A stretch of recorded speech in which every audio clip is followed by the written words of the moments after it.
Mga kababayan, nagbabalik po tayo. Alam nyo, patuloy na umiinit itong issue na ito, itong controversial na batas na ito, yung pinirmahan ni Presidente hinggil nga po sa pagpapalawig ng termino ng mga barangay officials. Meron din akong ipakikita video clip dito ni Atty. Macalintal at ni Chairman Garcia. Medyo salungat yung kanilang mga opinion, no? At magbibigay din tayo ng opinion. Ito pong ating ginagawa ngayon na pagbibigay ng mga content dito sa issue na ito ay karapatan po natin ito, no? Lahat po tayo pwedeng magbigay ng opinion, mga forecast sa mga pwede pong mangyari. At doon po sa mga magko-comment din naman ay ayusin po ninyo para inyo pong comment ay hindi mawawala sa comment section, kasi pag hindi po maayos ang comment nyo, mawawala po yun, so sayang. No, so kung gustong makita, mabasa ng iba ang inyong mga comment ay yung maayos at meron pong respeto. Tuloy na po tayo.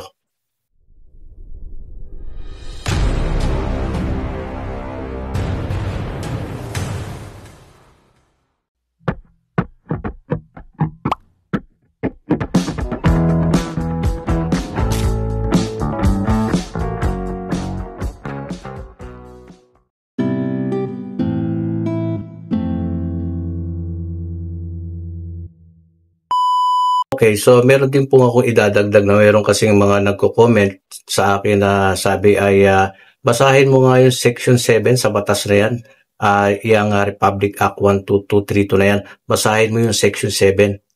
Kasi iba, mukhang hindi naiintindihan or meron silang gustong ipaintindi or kanilang nami-misinterpret. Mamaya gagawin natin at yung ibang mga katanungan dito sa kanilang termino, kung back to zero ba, diba? Sasagutin na yan mismo ng Republic Act na yan. Mamaya, ipiplay ko muna itong mga interview ni Atty. Macalintal at Chairman Garcia ng COMELEC. Term nila hanggang December 31, 2025 eh. So, pagka yan ina-ex, hindi tayo nagkaroon ng election sa December 1, 2025, yung period from December 1 hanggang November 2026, iyan ay hindi na natin sila inihalal. Ang sabi nga ng Supreme Court, that constitutes appointment, legislative appointment. Alam mo na mukhang hindi ito pinag-aralang mabuti. Sinabi nila na ang susunod na halalan ay sa first Monday of November 2026. Iyan ay November 2. At iyan ay All Souls Day. Paano ka magkakaroon ng halalan sa November 2, 2026? Ganong karamihan sa mga electorate natin ay nasa kanilang mga probinsya, ay sa mga namatay nilang mga kamag-anak. Kami diskresyon. Maiksi lang yun. Siguro naman naintindihan ninyo. Siyempre ayaw ni Atty. Macalintal na ma-postpone kasi nga daw ay natapat sa araw ng mga patay. Unang Lunes ng Nobyembre taon 2026. November to yun. Diba? Siyempre, sa panahon na siguro siya mismo ay busy. No? So, yung interview naman dito ni Chairman Garcia ay mukhang salungat naman dito sa opinion ni Atty. Macalintal. Pakinggan po ninyo. Mga date sa mga date na nakalagay dyan, siguro ang kadahilanan ng Kongreso, yun lang naman ang ating pwedeng mabasa sa ginawa ng Kongreso na date na yan, ay kaya nila naligay ang November 2 dahil at least bakasyunan, dire-diretso na andyan na yung mga kababayan natin sa bawat mga barangay na nagsiuwian para ma-observe yung All Saints Day, All Souls Day natin na isang traditional Filipino celebration. Ayun po yung kanilang magkasalungat na pahayag. Siyempre, Atty. Macalintal gusto niyang ituloy Diba? Ang sabi naman ni Chairman Garcia dito ay kaya ginawa yung batas na yan, maaari mas marami makakaboto kasi panahon nga daw ito ng holiday at ados. Siyempre, yung ba dyan, nagbalik ka na. Ibig sabihin, mas marami po makakaboto nito. So, tama naman din yun kung titignan natin. Kumpara sa regular days na halos karamihan ng mga botante ay meron pong trabaho. Kaya kung titimbangin ninyo, mas maganda nga naman kung itatapat na ados kasi mas marami makakaboto. Isipin po ninyo yun. Ngayon naman yung ibang mga tanong dito. Sa Republic Act 12232 na ito, iba daw back to zero. Medyo nalito sila rin kung back to zero nga. Back to zero yun kung tatakbo ka sa hindi na kaparehong posisyon. Halimbawa, galing ka po sa pagiging kagawad, natapos na yung 3 terms mo, no? Pwede kang tumakbo back to zero. Kung gusto mo lang mag-run papuntang kapitan, so mag-upgrade ka, no? Kung ikaw naman ay kapitan, back to zero yan. Kung natapos mo na yung 3 terms mo, pwede kang tumakbo sa pagiging kagawad naman. Ayan po. Pero kung natapos mo na yung termino mo, 3 terms ka na, hindi ka na po pwedeng tumakbo papuntang hindi ka na pwedeng tumakbo sa November 2, 2026 kasi sabi nga sa batas ay 3 terms lang. Paano naman yung naka 2 terms? Pwede pa rin po tumakbo sa November 2, 2026 kasi meron ka pang isang 4 years para mabuo mo yung 3 terms. Paano naman yung naka isang termino? Pwede pa rin kasi meron ka pang 2 terms na bubunuin kung ikaw ay mananalo. Kasi nga 3 terms no? So, pag nakatatlo, hindi na pwede sa same position pero pwede tumakbo ng ibang posisyon. Kagawad, ganyan. No? So, malinaw po tayo doon. Hindi na natin masyadong pahabain. Klaro naman no? Na mababasa yan sa Section 1 ng Republic Act na ito. Section 5 naman, ayan, no, yung transitory provision. No, yun nga yung tinatawag natin kanina, sinasabi natin kanina na back to zero lahat yan sa ibang, kung tatakbo ka ng ibang posisyon. Pero same position, hindi na po pwede kapag naka-3 termino ka na. Okay? So ito naman, punta tayo dito sa Section 7. Ito yung marami nagsasabi dito na basahin mo nga yung Section 7 na yan. Baka di mo na iintindihan. Binasa ko naman po yan tingnan natin ngayon kung ano talaga itong Section 7 na ito. Babasahin natin tapos explain natin kung ano ito. Sabi dito, ayan, no? Section 7, separability. No? Separability clause. Yan. If any portion or provision of this act is declared unconstitutional, the remainder of this act or any provision not affected thereby shall remain in force and effect. Maiksi lang ito. Pero malalim. Iba kasi yung English ng mga English sa batas no? Yan. Pero ito ang sinasabi dyan. Kung ano man daw portion ng batas na ito or provision, ilang section yan. Pag sinabi portion, bahagi.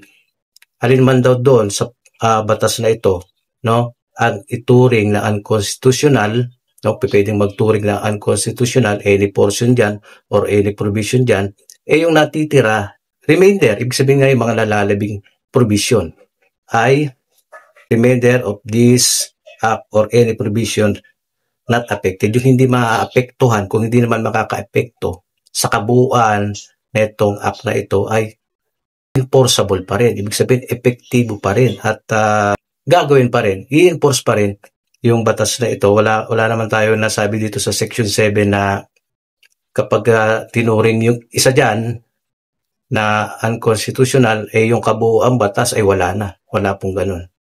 No, at wala rin po tayo ditong mababasa na basahin nyo lahat. Wala kayong mababasang postponement dyan. Postponement. Walang postponement. No? Epekto lang yun. Kasi term setting na ito No, yung pag-urong kasi nga term setting. Bakit masasabing epekto? Kasi nagmula yun sa BSKE 2023. Pareho nagkamali. Yung batas at yung pagdesisyon ng AC may pagkukulang din doon. Pinayagan nila pero sinunod yung ruling. So ano yun? Pareho lang mali yun. Kaya ito na yun. Ito na yung mag-aayos itong batas na ito, Republic Act 1223. Ito na ito. Ang patunay dyan, mababasa dito yan sa may Section 8. Tingnan natin ito, Section 8 Basahin natin Ayan Section 8. Repealing clause. All laws, presidential decrees, executive orders, administrative orders, and rules and regulations inconsistent with this act are hereby repealed, amended, or modified accordingly. Regulation, presidential decrees, executive orders, rules and regulation with this act ay hereby repealed. Kumbaga, pinunan na ng batas na ito lahat ng mga orders noon na mali. Itinama na dito. modified accordingly. Isinaayos na sa pamamagitan ng Republic Act na ito. Ano pang hinahanap? So, bakit pa kailangang ipetisyon ito? Ito na nga yung magtutuldok o magsasaayos. Ganun pa man, ipipetisyon pa rin, malamang ipipetisyon pa rin ito. Siguro, bago ipetisyon ito, basahin muna. Basahin muna lahat yan kung anong provision meron yan. Kailangan pag-aralan, wag lang petisyon ng petisyon. Sa pagkakataon ito, iba ito, compare doon. Ayun talagang walang kukontra doon. Unconstitutional talaga yun. At marami nagsasabi na, ituloy na, ituloy. Kasi yung BSKE 2023, mali eh. Pero ito, iba na nga ito eh. Dapat di po maintindihan yun. Sa mga gusto ng tuloy. Iba ang sitwasyon. Diba? So, batas na yan eh. Ganun pa man, petisyon, titignan, siyempre, sa final arbiter, sa Supreme Court, sa Korte Suprema, kung anong magiging desisyon ng Supreme Court dito. Siguro may isip nila na yung BSKE 2020 na yun, pareho nga silang mali doon. Dapat aminado sila doon. Tsaka walang pangil eh. Walang pangil ng mga time na yun. Unconstitutional, pero bakit natuloy? Dapat sa mga panahon na yan, doon pa lang, naglabas na ng TR ko. Kumbaga, dapat sinampulan na, pinakitaan na ng batas talaga. TDRO na yon, mga panahon na yon. Ngayon, meron ng term setting bill. Lumabas na itong term setting bill na ito. At kailangan pang hindi matuloy ito. Diba? Sinasaayos na nga eh. Ayaw pa ba yun? Kahit gusto kong matuloy sa December 1, tinignan ko yung sitwasyon, term setting bill na nga, ipipix na. Hindi na yung mapupuspone. Tuloy-tuloy na iyan. Diba? At pinalawig pa nga yung term, ginawang 4 years, from 3 years to 4 years. At yung BSKE 2023 na nahalal noong 2023, 2 years nga lang, isa din yung sa pinupuntos nila eh. Para pair nga. Kaya kung itutuloy ito sa 2026, magiging 3 years nga naman. Yun ang konstitusyon. Yun ang nasa konstitusyonal. Pag hinadlangan mo yan, hindi 2 years lang, wala yun sa konstitusyon.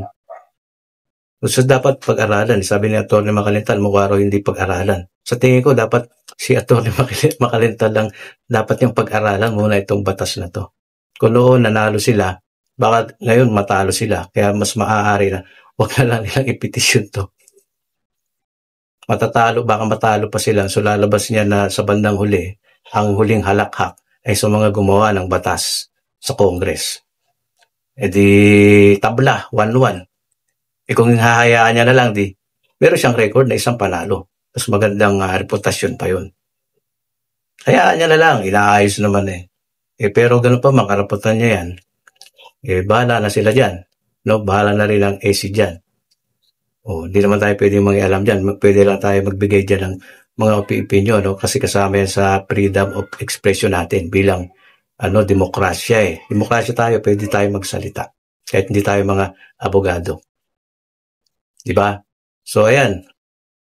Pag-aralan nyo, marami pa dyan section dyan. No? Section 1 to hanggang 9 eh. No? Ulitin lang natin, re-reviewin lang natin. No, sa batas na ito na yung nag-repeal ng mga pagkakamali. Sabi dito sa Section 8. At sa Section 7 naman, ay walang sinabi na pag itinuring ang isang provision dyan na unconstitution ay apektado na lahat. Hindi po. No?